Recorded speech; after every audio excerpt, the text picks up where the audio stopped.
অধীনে থেকে কত বড় বড় গুনাহের সঙ্গে আমরা ইচ্ছা অনিচ্ছা জড়িয়ে পড়েছি। আল্লাহ আপনি আমাদেরকে সহি মানায় তওবা করার তৌফিক এনায়েত ফরমান। তাগুতি ব্যবস্থাকে উৎখাত করে আল্লাহ আপনার জমিনে আপনার খেলাফত ব্যবস্থা কায়েম করার তৌফিক এনায়েত ফরমান।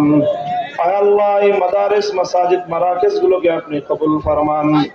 আল্লাহ আমাদের সকলকে আপনার দ্বীনের সৈনিক হিসেবে আল্লাহ আপনি কবুল করুন। আল্লাহ সারা দুনিয়াতে আবার ইসলামের সোনালী যুগ ফিরিয়ে দিন, খেলাফতের সোনালী শাসন ব্যবস্থা ফিরিয়ে দিন। ربنا تقبل منا إنك أنت السميع العليم وتب علينا يا مولانا إنك أنت التواب الرحيم سبحان ربك رب العزة عما يصفون وسلام على المرسلين والحمد لله رب العالمين। ভাই মেহেরবানি করে মুসাফা করার চেষ্টা করবেন না, ক্লান্ত পরিশ্রান্ত কেউ না, গায়ে হাত দিবে না কেউ, বড় ছোট কেউ না, মেহেরবানি করবেন একটু আমার